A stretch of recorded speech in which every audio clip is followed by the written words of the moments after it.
Import duty लगाती थी, वो एक पैसे की इम्पोर्ट ड्यूटी के ऊपर नहीं लगा पाएगी। तो जो किसान है, जो डेयरी व्यवसाय है, जो खेती किसानी है, वो सब डूब जाएगी। और देश जानता है कि आज अगर इस देश की आमदनी किसी ने संभाल रखी है तो उसमें किसान मजदूर का कितना बड़ा रोल है। किसान मजदूर को मिटाने के लिए ये सरकार इस डील को कर रही है। प्यारे साथियों,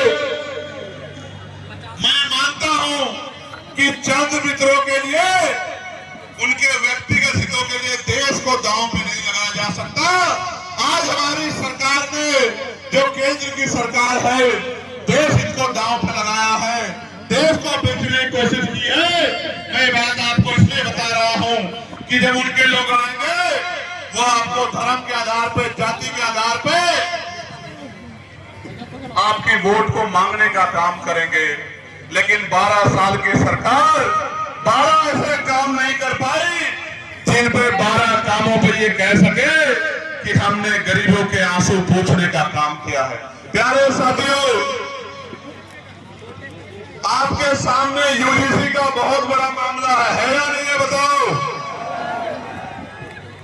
एक तरफ तो यूजीसी को रोकने के लिए बड़े बड़े आंदोलन हो रहे थे, दूसरी तरफ जो आपके हितैषी बनने की बात करते हैं नेता, वो सारे नेता चुप्पी बांध के टेप लगा के बिलों में घुस गए थे। जिसे वोट के नफे नुकसान की फिक्र नहीं थी, वो आजाद समाज पार्टी भीम आर्मी थी, जो ये कह रही थी कि आप तो काल्पनिक विषयों में डर रहे हैं कि कल ऐसा हो जाएगा। हर साल हमारे तो लगभग 72 बच्चे जो हैं उनकी जान जा रही है, सुसाइड करके संस्थानिक हत्या हो रही है। हम कब तक अपने बच्चों को मरने देंगे?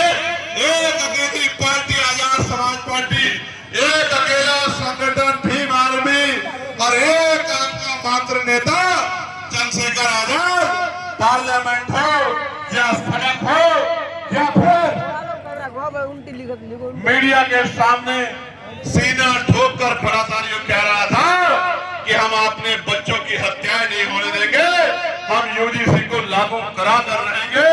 और अभी जब माननीय सर्वोच्च न्यायपालिका ने उस पर रोक लगाई है तो 11 तारीख को हमने प्रोटेस्ट रखा है दिल्ली के जंतर मंतर पे कि हम सरकार को बताएंगे कि इतनी आसानी से आपको बच के निकलने का मौका नहीं देंगे।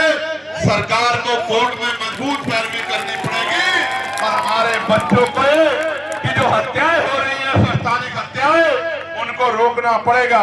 प्यारे साथियों, अभी न्यायपालिका ने 2 आदेश दिए। न्यायपालिका उत्तर प्रदेश इलाहाबाद हाईकोर्ट ने, एक उन्होंने ये कहा है कि भाई पुलिस को स्टेट बनने का अधिकार नहीं है, पुलिस को न्याय करने का अधिकार नहीं है, न्याय की जिम्मेदारी न्यायपालिका पे है। तो उन्होंने कहा है कि छोटी जबरन मुठभेड़ में लोगों को गोलियां मारना बंद करो। मैं गारंटी से कहता हूं पुलिस कभी ये गलत काम नहीं करती, सरकार दबाव बना के उनसे गलत काम कराती है। लेकिन मैं पुलिस के भाइयों को कहना चाहता हूं, कल जब कोर्ट डंडा चलाएगा तो आपके ऊपर मुकदमे दर्ज होंगे, आपको जेल जाना पड़ेगा, आपसे रिकवरी होगी। इस तानाशाही सरकार को खुश करने के लिए संविधान को और अपने मूल्यों को कमजोर करने का काम मत करो मेरे भाइयों बहनों। आपके कंधे पे जिम्मेदारी है, आपके माथे पे अशोक है। इस अशोक की चिन्ह को देख के गरीब किसान चाहे लाखों गुंडों के बीच में हो, ये महसूस करता है कि मेरा रक्षक आ गया है, मेरी रक्षा करने वाला आ गया है। आपके ऊपर सवाल खड़े होते बड़ी तकलीफ होती है, इसलिए मैं आपसे आग्रह कर रहा हूं कि कल कार्रवाई आपके खिलाफ होंगी, इसलिए ध्यान रख के काम करो। ये सत्ता तो चली जाएगी, ये सत्ता ज्यादा दिन की है भी नहीं उत्तर प्रदेश में। ये चंद शहजाद बता रहा है कि ये सत्ता तो जाने वाली है, इनका घमंड तो टूटने वाला है। प्यारे साथियों, एक और ऑर्डर आया कि बुलडोजर की कार्रवाई ठीक नहीं है, बुलडोजर से बिना न्याय सुनिश्चित हुए आप किसी के घरों को नहीं ढा सकते हो। दोनों ऑर्डर का हम लोग सम्मान करते हैं, दोनों ऑर्डर का हम लोग सम्मान करते हैं।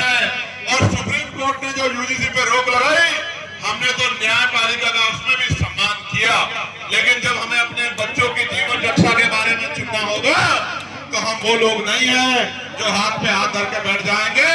हमारा संविधान हमें आंदोलन का अधिकार देता है, हम आंदोलन करके अपने बच्चों की संस्थानिक हत्या रोकने का काम करेंगे। प्यारे साथियों, ये कन्नौज है, कन्नौज में इत्र के व्यवसायी सरकारी डंडे के आगे परेशान नजर आते हैं। मेरी एक बहन ने मुझे इत्र दिया था, अभी मुझसे कहा कि भैया ये यहाँ का इत्र है। मैं इत्र व्यापारियों को भी कहना चाहता हूँ, सरकारी पेशा का शिकार हो आप लोग। अभी बजट आया है, ऊंट के मुंह में जीरा, इतने बड़े बहुजन समाज को 10% पैसा भी सरकार ने नहीं दिया, जबकि बजट में संख्या के आधार पर आपकी हिस्सेदारी बढ़ती है। इसलिए आपको कह रहा हूं कि राजकाज बना लो, वरना वो दिन दूर नहीं है कि आपको तमाम तरह की परेशानी उठानी पड़ेगी। और गुंडागर्दी हद कर गई है। मध्य प्रदेश के शिवपुर में कुछ लोग यूजीसी पे आंदोलन कर रहे थे, इसको रोकने के लिए वो लोग कुशवाहा समाज को, उनकी दुकानों को जबरन बंद करवाते हैं, मारपीट करते हैं। आप आंदोलन की आड़ में अराजकता नहीं कर सकते हैं। अराजकता करोगे तो पुलिस आप पे कार्रवाई करेगी। ये बात मैं उनको जो अराजकता करना चाहते हैं उनको बताना चाहता हूं। आज कानून व्यवस्था का उत्तर प्रदेश में ये हाल है कि सुरेंद्र वाल्मीकि नाम के पार्षद को किस तरह से 150 मीटर लखनऊ में पीट के खींचा जाता है, उसको डंडों से मारा जाता है और कोई पूछने वाला नहीं है। और तो कोई क्या पूछेगा, वो जिस पार्टी में उन नेताओं ने नहीं पूछा, और तो कोई क्या पूछेगा जिस पार्टी में वो है, जिस प्रदेश की राजधानी में वो रहा रहता, उन्हीं पार्टी के नेताओं ने सुध ली।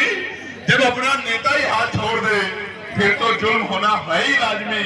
और एक तरफ हरदोई में भीम आर्मी के जिलाध्यक्ष करण पासी और उनके साथियों पे झूठे मुकदमे दर्ज कराने का काम सरकार के दबाव में किया गया। मेरी बात को याद रखना, आपका नेता आपका हाथ छोड़ के भागने वाला नहीं है, आपका संगठन आपका हाथ छोड़ के भागने वाला नहीं है। अगर जुल्म किया जाएगा तो जुल्म का मुकाबला होगा। हरदोई में ऐसा आंदोलन होगा कि हरदोई का चक्का जाम हो जाएगा। मेरी बात को आप याद रखना, ये मेरा ऐलान है। मैंने वहां के अधिकारियों से बात की थी और उन्होंने मुझे विश्वास दिलाया है कि हम ये सुनिश्चित करेंगे कि भाई किसी के साथ अन्याय ना हो। और मैं आपको गारंटी देके बताता हूं, मैं वकील हूं, अगले एक हफ्ते के अंदर झूठी एफआईआर करने वाले पुलिस के भाइयों पे, क्योंकि उन्होंने दबाव में संविधान का उल्लंघन किया, अपने पद का दुरुपयोग किया, उनके खिलाफ भी एफआईआर कोर्ट से हम लोग दर्ज कराएंगे। उसकी तैयारी भी हमने कल रात ही कर ली थी। एक हफ्ते में आप पढ़ लेना कि झूठे मुकदमे सरकार को खुश करने वाले लोगों पे कार्रवाई हुई, उनके ऊपर मुकदमा दर्ज हुआ और वो जेल भी जाएंगे। मेरी बात को आप याद रखना। सम्मानित साथियों, एक इंपॉर्टेंट बात आपसे मुझे कहनी, आज लोकतंत्र की हत्या कैसे की जा रही है आप देखिए। कैसे कि चुनाव से पहले कोई लाडली बहन योजना के नाम पे, कोई मां बहन योजना के नाम पे, किसी और योजना के नाम पे पैसे देके लोगों की वोट को खरीदने का काम किया जाता है। और जिन महापुरुषों को हम लोग मानते हैं, उन महापुरुषों ने ये कहा है कि वोट का अधिकार बिकने के लिए नहीं मिला, वोट का अधिकार गुलामी से मुक्ति के लिए मिला है। और उन्होंने ये भी कहा कि वोट को बेचना नहीं है, वोट को जिम्मेदार आदमी को सौंपना है। वोट को बेचने का मतलब है बहन बेटी को बेचना। इसलिए मैं आपको कहना चाहता हूं, मैं पैसा गरीबों को मिले इसके खिलाफ नहीं हूं, बिल्कुल खिलाफ नहीं हूं।